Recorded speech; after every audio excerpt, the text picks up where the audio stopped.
Dando continuidade na leitura do livro Codependência Nunca Mais, nós estamos na parte 1, onde diz assim: o que é codependência e quem a tem? Nós vamos falar da história 1, que é da história da Jéssica. A história de Jéssica. O sol brilhava e o dia estava lindo quando o conheci. Depois de tudo, enlouqueceu. Georgiane, casada com um alcoólatra. Esta é a história de Jéssica. Vou deixar que ela a conte. Sentei-me sozinha, tomando café, pensando no trabalho doméstico que ainda tinha de fazer. Lavar a louça, tirar o pó, lavar roupa, e a lista era interminável. Mas eu não conseguia começar. Era coisa demais para pensar. Parecia impossível fazer tudo aquilo. Assim como minha vida, pensei. O cansaço, uma sensação conhecida, apossou-se de mim. Fui para o quarto. Antes, um luxo. Cochilar transformara-se agora numa necessidade. Dormir era só o que eu conseguia fazer. Para onde tinha ido minha motivação? Eu costumava ter excesso de energia. Agora, maquiar-me ou pentear os cabelos era um esforço. Um esforço que eu frequentemente deixava de fazer. Deitei-me na cama e caí num sono pesado. Quando acordei, meus primeiros pensamentos e sensações foram dolorosos. Isso também não era novidade. Não tinha certeza do que doía mais. A certeza de que meu casamento estava acabando. O amor terminara, aniquilado pelas mentiras, pelas bebidas e pelas decepções e pelos problemas financeiros. A raiva amarga que sentia de meu marido, o homem que causara tudo isso. O desespero que sentia porque Deus, em que eu confiava, me traíra, permitindo que isso acontecesse.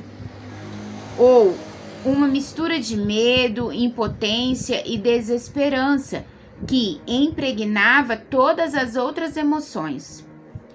Desgraçado, pensei. Por que ele tem que beber? Por que não pode tornar-se sóbrio mais cedo? Por que tinha que mentir? Por que não podia amar-me tanto quanto eu o amava? Por que não parou de beber e mentir anos atrás, quando eu ainda me importava? Nunca tive intenção de me casar com um alcoólatra. Meu pai tinha sido um. Tentei escolher cuidadosamente meu marido. Grande escolha. O problema de Frank com a bebida ficou evidente em nossa lua de mel, quando ele deixou nosso quarto de hotel à tarde e só voltou às 6:30 da manhã seguinte. Por que não enxerguei isso, então? Olhando para trás, os sinais eram claros. Que tola eu fui.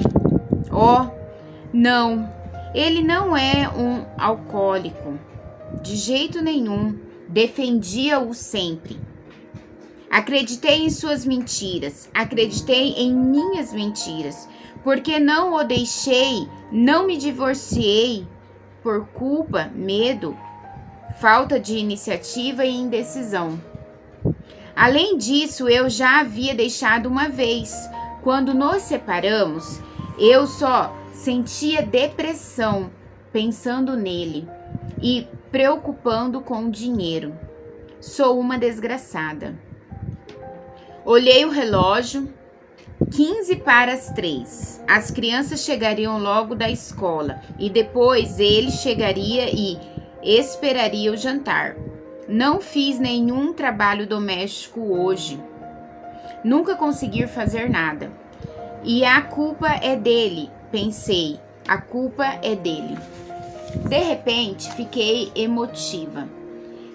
Será que meu marido realmente estava no emprego? Talvez ele tivesse levado outra mulher para almoçar. Talvez estivesse tendo um caso. Talvez tivesse saído mais cedo para beber. Talvez estivesse no escritório criando confusão. Porque quanto tempo mais ele seguraria aquele emprego? Uma semana? Um mês? Como sempre, logo se demitiria ou seria demitido. O telefone tocou, interrompendo minha ansiedade. Era uma amiga e vizinha. Conversamos um pouco e lhe contei sobre o meu dia.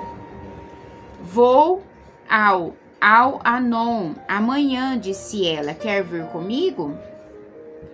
Já tinha ouvido falar do Al-Anon, um grupo de pessoas casadas com alcoólicos. Vinha-me à mente a visão de mulherzinhas reunidas, falando sobre bebedeiras dos maridos, perdoando-os e pensando em pequenas maneiras de ajudá-los. Vamos ver, tenho muita coisa para fazer, expliquei, sem mentir. Senti-me insultada e mal pude ouvir o resto da conversa. Claro que não quero ir ao Al-Anon. Eu tinha ajudado demais.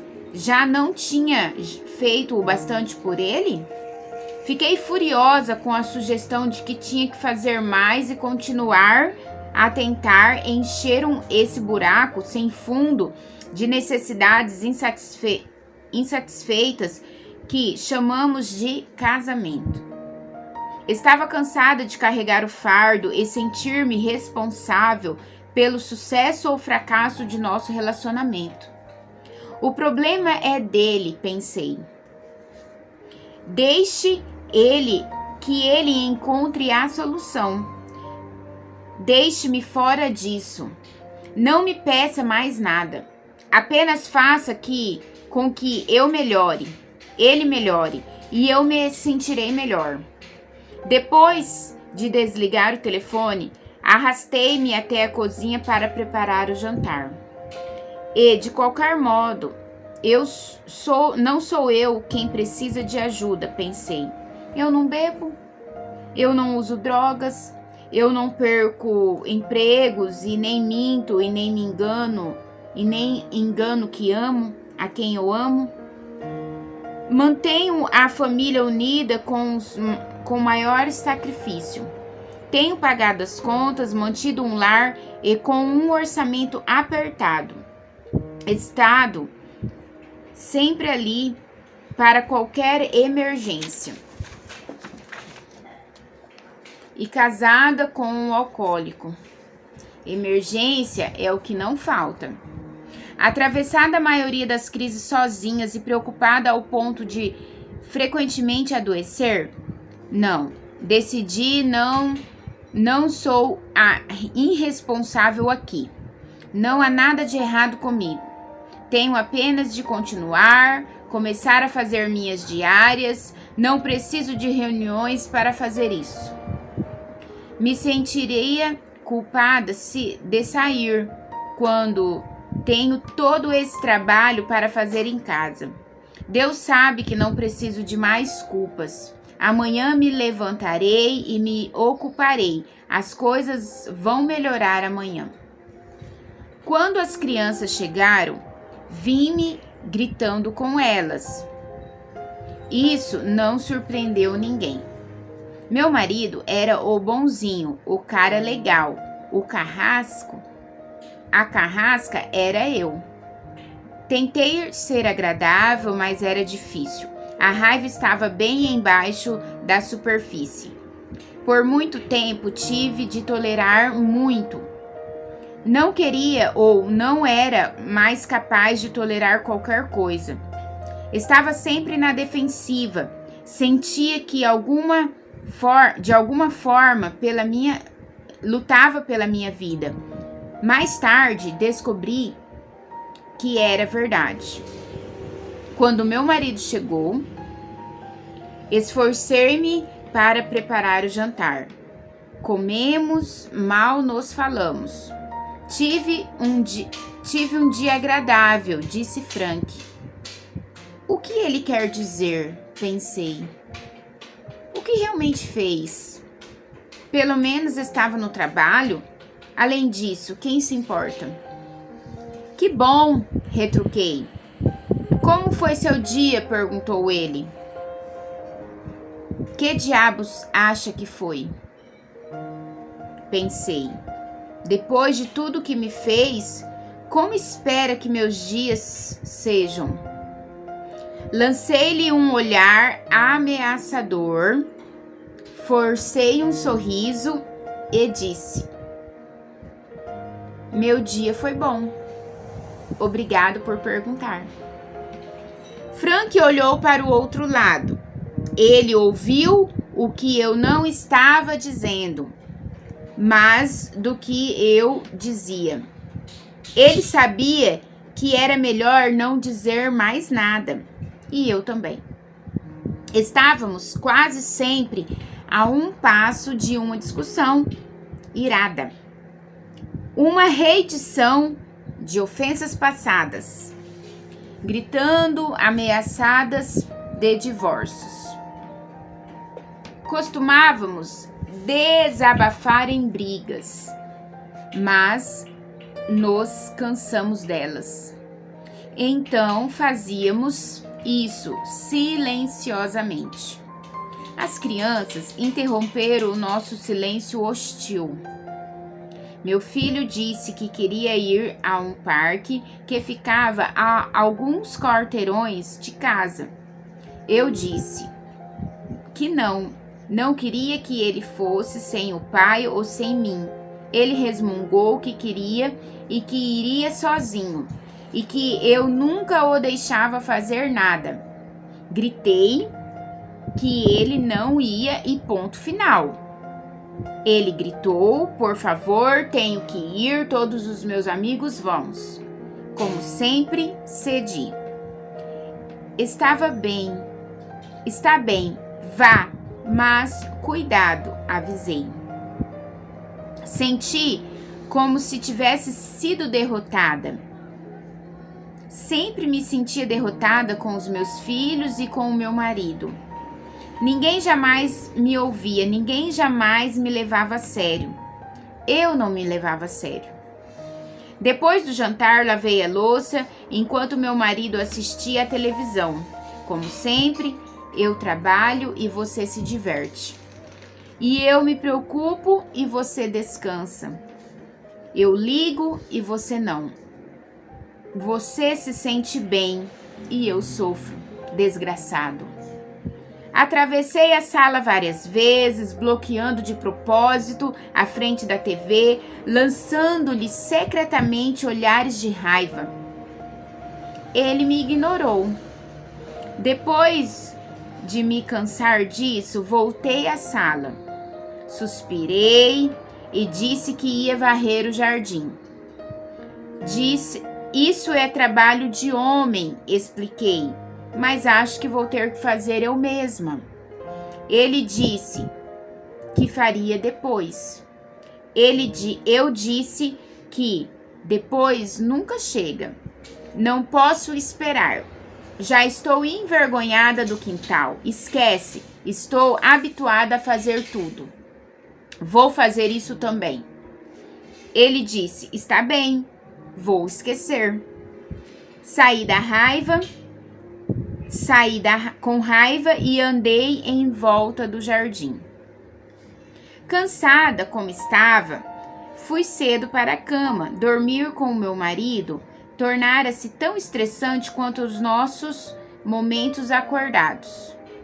Também não queríamos conversa, cada um virando-se para um lado e mais longe possível do outro, ou então ele tentaria, como se estivesse tudo bem, a fazer sexo comigo.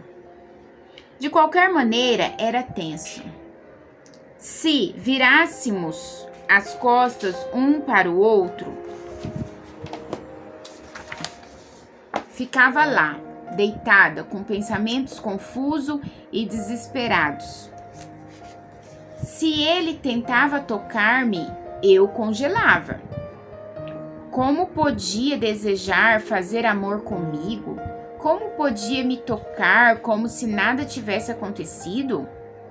Geralmente, eu o empurrava dizendo, não, estou muito cansada. Às vezes, eu acordava por estar com vontade. Geralmente, porém, se fazíamos sexo era porque me sentia obrigada a cuidar de suas necessidades sexuais e culpada se não o fizesse. De qualquer modo, o ato sexual era sempre insatisfatório, psicológica e emocionalmente. Contudo, eu dizia a mim mesma, que não me importava, não ligava, não mesmo. Havia muito tempo eu tinha trancado meus desejos sexuais. Havia muito tempo tinha trancado a necessidade de dar e receber amor. Congelara aquela parte de mim que sentia e se importava. Tivera de fazer isso para sobreviver. Esperava tanto desse casamento, não tinha tantos sonhos para nós, nenhum deles se realizou. Tinha tantos sonhos para nós, nenhum deles se realizou. Eu havia sido enganada, traída. Meu lar e minha família, o lugar e as pessoas que deveriam ser carinhosas e confortadoras, um ninho de amor, tornara-se uma armadilha. Eu não conseguia encontrar a saída. Talvez as coisas melhorem, continuava dizendo a mim mesmo. Afinal de contas, os problemas são culpa dele. Ele é um alcoólico. Quando ele melhorar, nosso casamento também melhorará. Mas eu estava começando a duvidar disso. Ele estava sóbrio e frequentando os Alcoólicos Anônimos havia 6 meses. Estava melhorando. Eu não. Sua recuperação era mesmo suficiente para me fazer feliz? Até ali, sua sobriedade não parecia estar mudando a maneira como eu me sentia. Seca, usada e frágil aos 32 anos. O que acontecera com o nosso amor? O que acontecera comigo? Um mês depois, comecei a suspeitar do que logo eu saberia ser a verdade. Até então, a única coisa que mudara era que eu me sentia pior. Minha vida tinha chegado a um beco sem saída. Eu queria que ele terminasse. Não tinha esperanças de que as coisas melhorassem. Já nem sabia mais o que estava errado. Eu não tinha qualquer meta, a não ser cuidar de outras pessoas. Eu não estava me saindo bem nisso. Estacionara no passado e me sentia apavorada quanto ao futuro. Deus parecia ter me abandonado. Sentia-me culpada a todo tempo. Achava que ainda iria ficar louca. Algo horrível, algo que não podia explicar havia acontecido comigo. Algo que se apoderou de mim e arruinou a minha vida. De alguma forma, eu tinha sido afetada pela bebedeira dele. E a forma como isso me afetara tornou-se um problema meu. Já não importava de quem era a culpa. Eu havia perdido o controle. Conheci Jéssica nessa época da sua vida. ela estava prestes a aprender 3 princípios fundamentais. Primeiro, ela não estava louca, era uma codependente. Alcoolismo e outros distúrbios compulsivos são realmente doenças familiares. A forma como a doença afeta os outros membros da família é chamada codependência. Segundo, uma vez afetadas pela codependência, é como se ela assumisse vida própria. É como contrair pneumonia ou um vício destrutivo. Quando pega, fica. Terceiro, se quiser livrar-se disso, você terá que fazer algo para melhorar. Não importa de quem seja a culpa, sua codependência agora é problema seu. Resolver seus problemas é responsabilidade sua. Se você é codependente, precisa encontrar suas próprias recuperação ou seu processo de cura. Para começar a curar-se, é bom compreender a codependência e certas atitudes, emoções e comportamentos, que geralmente a acompanham. Também é importante mudar algumas dessas atitudes e comportamentos e compreender o que deve esperar quando essas mudanças ocorrerem. Esse livro ajudará nessas compreensões e encorajará as mudanças. Tenho o prazer de dizer que a história de Jéssica teve um final feliz, um novo começo. Ela melhorou, começou a viver sua própria vida. Espero que você também consiga.